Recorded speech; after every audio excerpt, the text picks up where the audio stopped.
This is the CFF Sites Week 12 College Fantasy Football Show. I am your host, Joe DeSalvo, and here we are.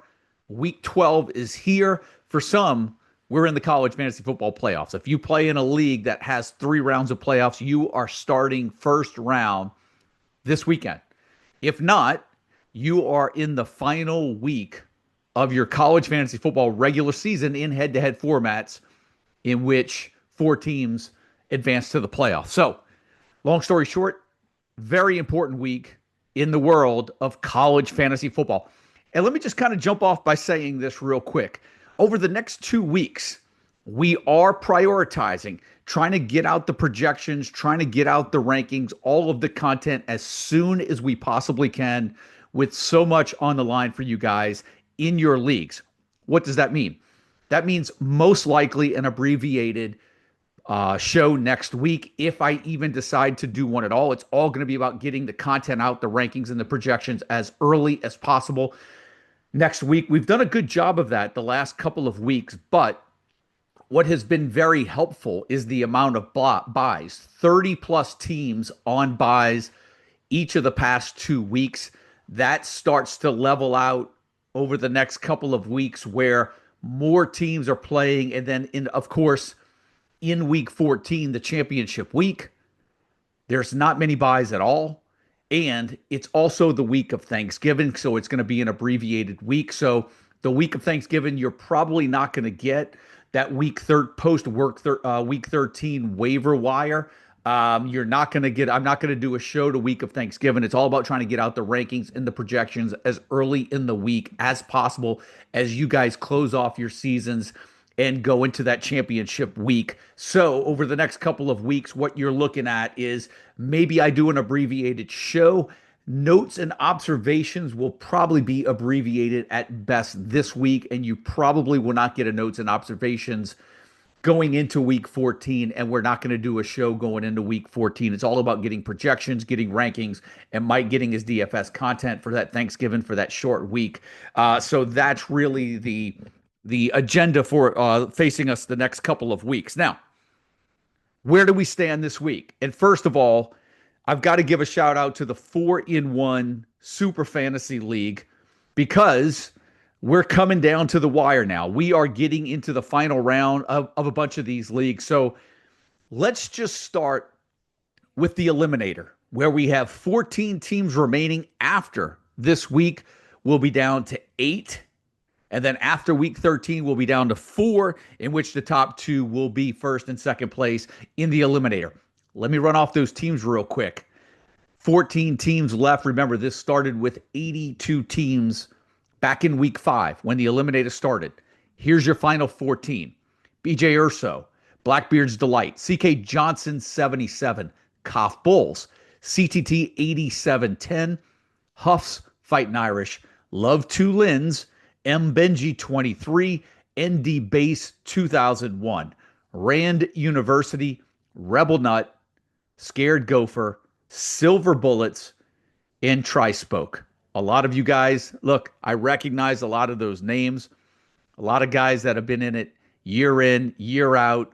The format changed a little bit, and what these guys went out and proved this year is it doesn't matter. If you can pick a weekly lineup, you can pick a weekly lineup. And congrats to those 14 guys for making it into week 12 of the Eliminator. Now, 2 halves tournament. Why is this important? Because we have a championship going on this week in the 2 halves tournament, where the 8 seed B Sitka will face off against number 26 Cough Bulls. The winner of this week's matchup is a 2-week showdown against CP McCon, who's waiting. Remember, CP McCon won the first half tournament, but the winner of the second half tournament gets announced, gets decided this week, and a guaranteed second place finish for either B Sitka or Cough Bulls. Congrats to you guys.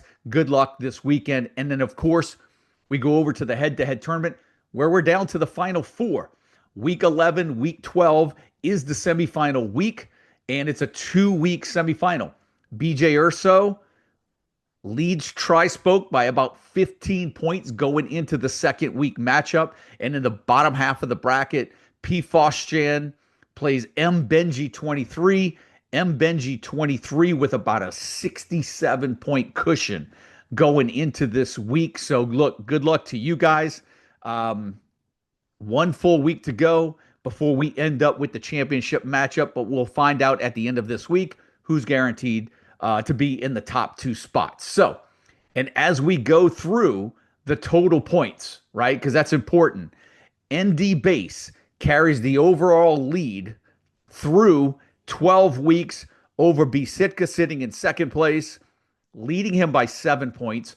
Rebel Nut, remember, Rebel Nut was at the top of the standings last week. He trails by 14 points now going into week 12. Joe Haddock's in the 4th spot. Joe Chimo in the 5th spot. Gulf Coasters in the 6th spot. Rand University, M. Benji 23. All those names that I mentioned, even Dr. Bear, Dr. Bear, all of those guys within about 100 points of the lead with 3 weeks still to go. This is wide open. I look down the list and man, one good week, and man, I'm looking all the way down. Probably if you're in the top 15, 16, still alive for the total points league in the 4-1 Super Fantasy League. Congrats to everyone that's made it this far, who's all the names that I've announced. And if you have a matchup and are still alive, you guys really make the league what it is. Change the format, but man, a lot of the same names in there. And congrats to all you guys for making it this far. So as we go into week 12, right? We have an important week, either the last week of the college fantasy football regular season, or you're starting the playoffs, right? So let's look back at last week. First of all, look, again, we got treated to some great football. You had the Oregon, Iowa, fantastic finish there. You had Penn State, Indiana, 2 great finishes in the Big Ten last week. We've got some really good games coming up this week. We've got Notre Dame Pitt. That kind of feels like a playoff game. You've got South Florida Navy. That kind of feels like a playoff game in the American Conference. You've got Oklahoma playing at Alabama. Kind of feels like a playoff game for Oklahoma. You've got Texas going to Georgia. Again, that feels like a playoff game for Texas. You've got Iowa going at USC. USC still have hopes alive to get in that playoff. You've got TCU playing BYU, and BYU now, I think, fighting for their life.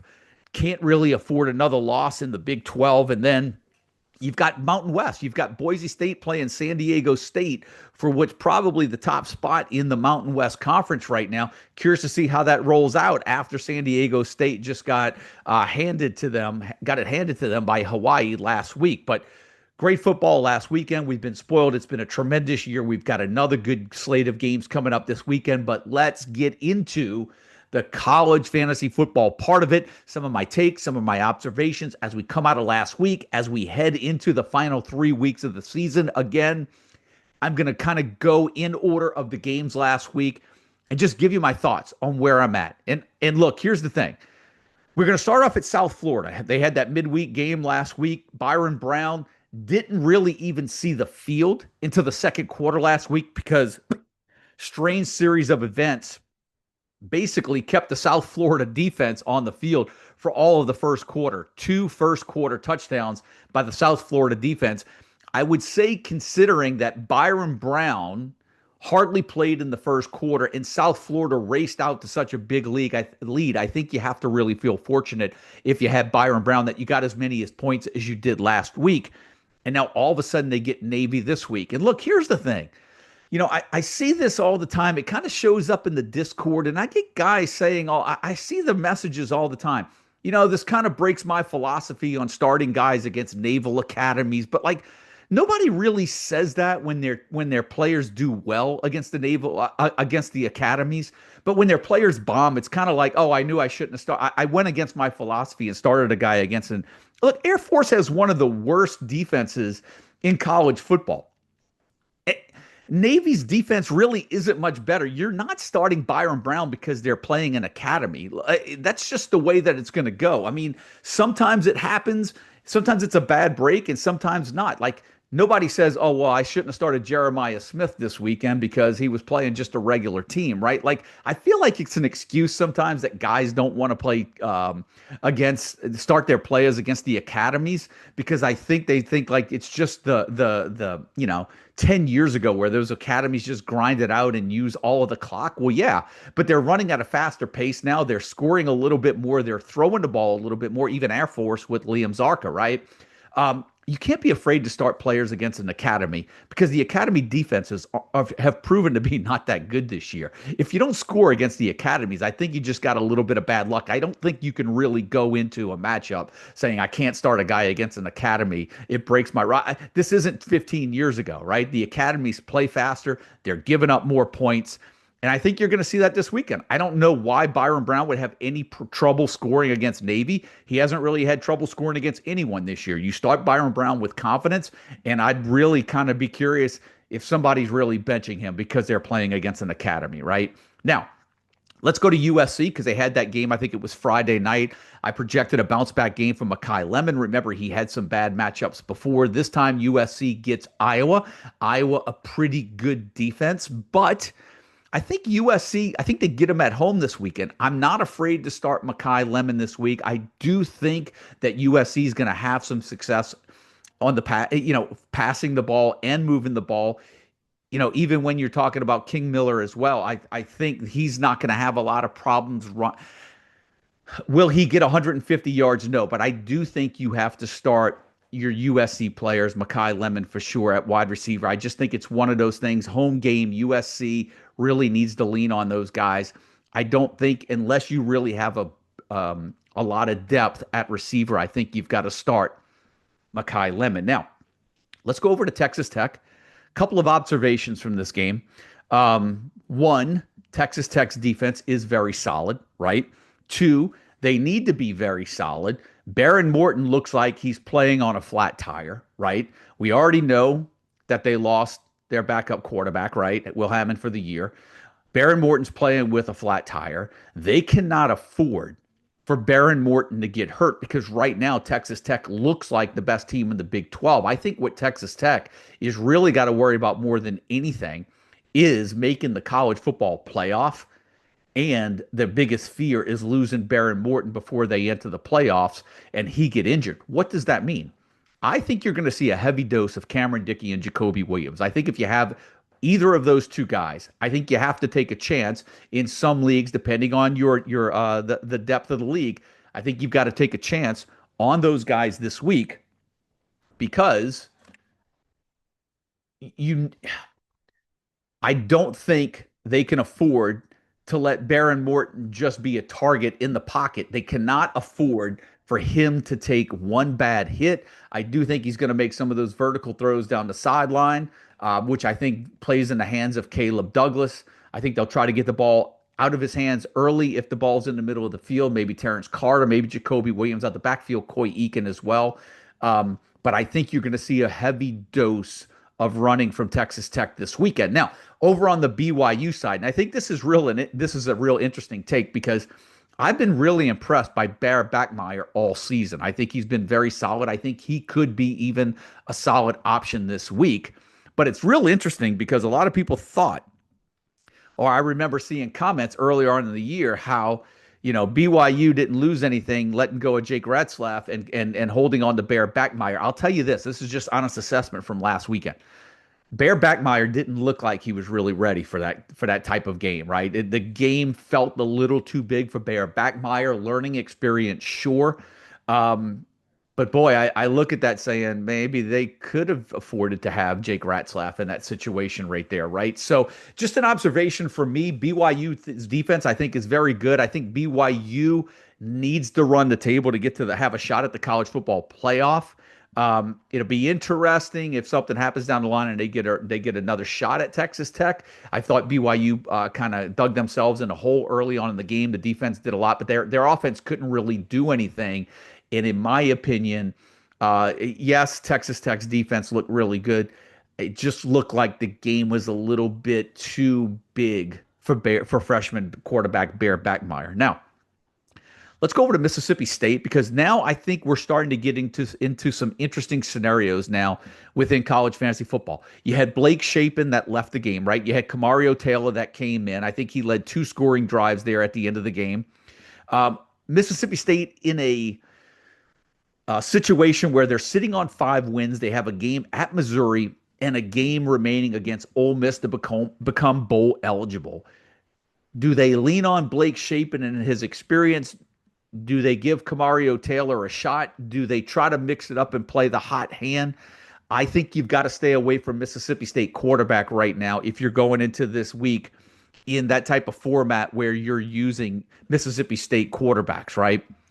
Let's go over to Penn State. Penn State, Indiana, fantastic finish. But the thing that really stuck out to me is that here I was a week ago talking about how I thought it seemed like Penn State was all about Katron Allen in that backfield. Katron Allen lost that fumble. He was really sidelined for a little bit after that fumble. Nick Singleton explodes, scores 3 touchdowns. Now, like, I know what you guys are thinking, right?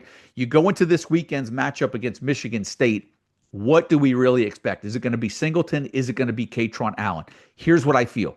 Up until last week, Katron Allen had scored in every game, right? He still, I think, got 19 carries last week against Penn State. I mean, against Indiana. I think if you're on the fence about starting Katron Allen this week, I think you have to put him in. They play on the road. They play at Michigan State. Michigan State's not that good. Katron Allen has done it week in and week out. They're giving him the carries every week. I would feel very confident having Katron Allen in my lineup this week with a lot on the line, right? Now, we mentioned one of the Michigan schools where Penn State's facing Michigan State this week. Let's go over to the MAC. Let's go over to Eastern Michigan. Dante McMillan, okay, if you need sort of a deep sleeper this weekend, he's gone over 100 yards in 3 of the last 5 games. The only 2 games in which he did not go over 100 yards was against Ohio and Miami of Ohio, right? 2 respectable defenses in the MAC. I think, and I'm not 100% sure, I don't have the schedule in front of me, I think Dante McMillan may actually get Ball State this weekend. I think Dante McMillan is a sneaky play for a Week 12 if you need an option or you're faced with buys. Now, we have ECU. Interesting story here is now they're the favorite this week in a game against Memphis, right? And so, Memphis, before that game against Tulane, was probably the group of 5 favorite, maybe, after South Florida to make it into the college football playoffs. And now we're stuck in a scenario where Memphis isn't even favored against ECU this weekend. So just an interesting observation right there. UConn, Skylar Bell, Juice Vereen, I mentioned it already. If you're worried about playing a guy against an academy, how are you going to sit Skylar Bell this weekend? If he doesn't have a good game, it's not because he played an academy. It's because it really is just a string of bad luck. Skylar Bell has been tearing it up. Joe Fagnano, Juice Vereen is my top tight end this weekend. He's caught a touchdown, at least 1 touchdown pass in 4 straight weeks. 4 straight games. And now Connecticut faces one of the worst defenses in all of college football, maybe the second worst pass defense, if I remember the rankings correctly. But Air Force has one of the worst pass defenses in the FBS. There's no way you're sitting Skylar Bell. And I would think if you have Juice Vereen, he's got to be your top tight end option this week. Coastal Carolina, Samari Collier. He's been absolutely on fire the last 4 weeks, has completely changed the direction of some college fantasy football teams over the second half of the season. They get a matchup against Georgia Southern this week. And this is why this matchup is really critical if you have Samari Collier, because I don't know what you're going to get out of him the last 2 weeks of the season. Coastal Carolina travels to South Carolina in Week 13. They do get a home game in Week 14, but that matchup's against James Madison. And even though he can probably put up some points against James Madison, I think your ceiling is limited. And that's a scary matchup for Samari Collier if you have a college fantasy football championship on the line. But here's the thing for me. To me, the semifinal week, I've always called it the money week. That's the biggest week, I believe, in all of college fantasy football because you can't win a championship until you get there. And the reason why I call it the money week is because most of the leagues pay out a majority of their pool for first and second place. And that semifinal week, if you want a spot to guarantee yourself second place money, you've got to win in the semifinals. Week 13 in college fantasy football is the money week. In the money week, Coastal Carolina quarterback Somalia Collier on the road at South Carolina. Now, let's go to Auburn, right? Because here, all of a sudden now, Cam Coleman, Eric Singleton, both of those guys, double-digit receptions against Vanderbilt, both over 100 yards, both catch a touchdown. Auburn on a bye this week. But now you've got Auburn playing Mercer next week in week 13. I think there's a good chance you could roll the dice with both of those guys if you need another receiver, if you've been hurting or you've been able to kind of go out there on the waiver wire and grab one of these two guys. Not a bad option to have in week 13 against Mercer. Look, Auburn's in transition right now. They're going to go out there. They're going to want to win. They're going to want to put up some points. Cam Coleman, Eric Singleton, Jeremiah Cobb, I believe all really good options for week 13 when Auburn hosts Mercer. Now, Washington Huskies. Jonah Coleman leaves the game early this past week. Doesn't come back in. Denzel Boston gets his leg rolled up on. In and out of the game for most of the second half. Did have really good statistical game, or at least a decent statistical game. Now, seems like through the early week presser, in my opinion, Denzel Boston seems questionable. Jonah Coleman still questionable. And so now you guys go into week 12 with a lot of question marks surrounding Jonah Coleman, who's been unbelievably consistent for at least most of the year when you look at his whole body of work. And then you've also got Denzel Boston, which a lot of you guys have him as your wide receiver 1, maybe wide receiver 2 at worst. You've got to monitor that situation. Washington, great matchup against Purdue this weekend. Man, if those guys were healthy, this would be an ideal matchup for a week 12, for a good week 12 performance. And now I'm wondering if those guys are dinged up, does Washington even need one of those guys or both of them to beat Purdue? I still think that game would be competitive even without those two guys. I think they're going to have a decision to make, but those are two players that you're going to have to monitor all the way up until kickoff, or at least until Saturday morning, right? Now, let's go over to San Jose State, where I think something interesting has really happened. Danny Scudero, who was lighting the world on fire through the first half of the year, now all of a sudden, he's got fewer than 50 receiving yards in 2 of the last 3 games. Well, what's happened is Leland Smith has gone over 100 yards receiving in 3 straight games, and Kyrie Scholes has gone over the 80-yard mark in 5 of the last 6 games. What's happening at San Jose State now is that they're spreading it around a little bit more, and now Scudero seems to have more volatility in his numbers than Leland Smith and Scholes have over the last 6 weeks. So, again, one of those situations, given his body of work all year, you can't put Danny Scudero on the bench. I think you've got to roll with him. I think really what's the bigger question here is, if you're in a full FBS format, do you take a chance on Leland Smith? Do you take a chance on Kyrie Scholes? And my answer is yes. I think I've got both of those guys ranked maybe 24, 25, 23, 25 in my wide receiver rankings.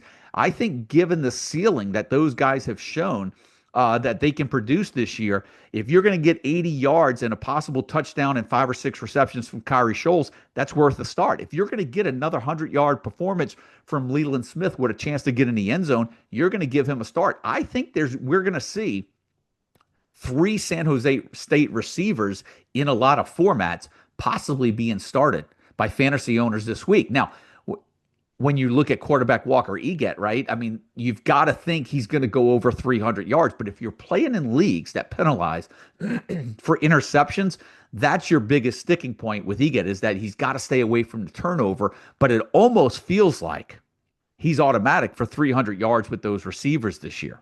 I mean, with those receivers this week. Now, I mentioned a 1-week play with Dante McMillan with Eastern Michigan.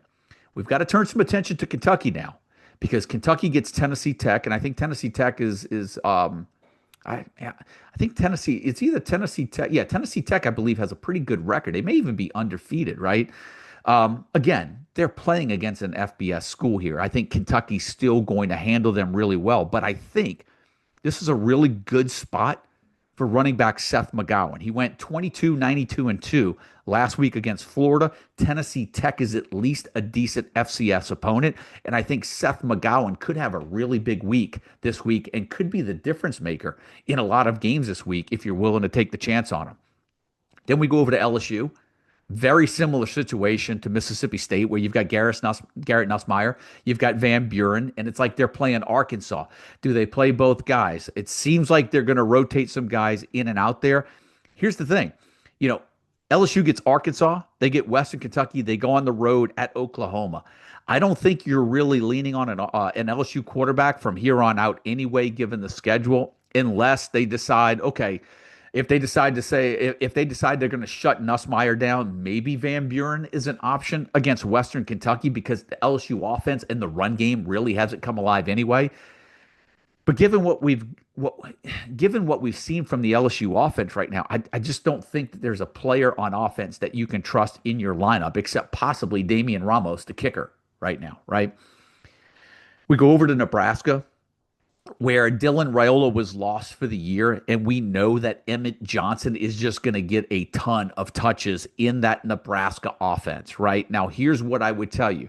The only thing we have to worry about is that in weeks 13 and weeks 14, you've got Nebraska going on the road to Penn State, and then they get Iowa at home. I'm not saying those games that Emmett Johnson, that it's not possible that he can't have, that he won't have big games. He's going to get a lot of touches, but he's going to have to grind it out to give you points, and those matchups aren't necessarily ideal for weeks 13 and weeks 14. And then, of course, we're just going to kind of end it over at Hawaii. I mentioned at the top of the show how Hawaii took it to San Diego State last week, keeping their hopes alive in the Mountain West Conference.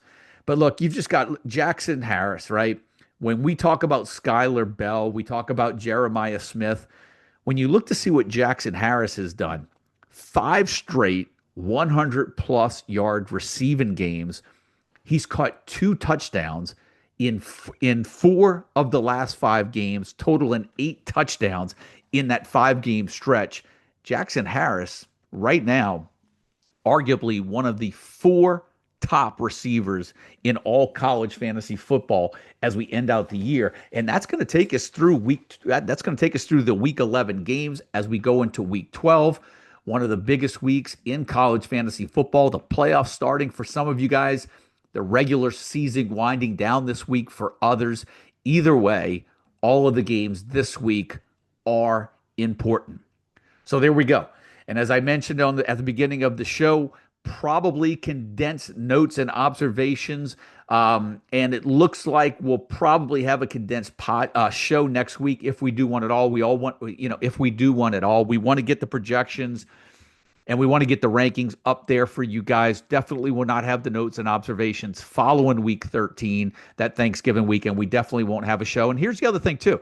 I think it's important. Mike and I have talked about doing a show here to end the season. We talk about it all the time. We do have bowl season that we're going to get through. I'm going to tease out there. I want to be able to get some college fantasy football bowl leagues. But, Mike and I have a lot of conversations about how things have changed over the course of this year. NIL has really changed the landscape of not just college football, but because of that, college fantasy football, the rotations, utilization rates, things are happening this year that we've never really seen happen in certain systems. And I think it's important that we address that. I know we talked about going in depth a little bit at the end of the season. There's a few things that we've observed that we're going to make some adjustments to. I think we found some pretty good indicators and clues on where we need to kind of pivot and make some changes. And we'll probably share some of that with you guys as we kind of assess at the end of the year, looking back at the beginning of the year, where we started in the spring, how we progressed through the lens of looking at the college fantasy football landscape throughout the summer and into the preseason. But again, here's the one thing that I say. Waiver wires win college fantasy football. And so the one thing that hasn't changed this year is if you were first to the waiver wire or you were smart on the waiver wire, chances are you're still in a pretty good spot. So that's it. Look, good luck to everyone still alive. Good luck for everyone playing for a spot in the postseason in their college fantasy football playoffs. And good luck to everyone that has started their college fantasy football playoffs. That's going to do it for the Week 12 show. I'll see you guys next week. Good luck in Week 12.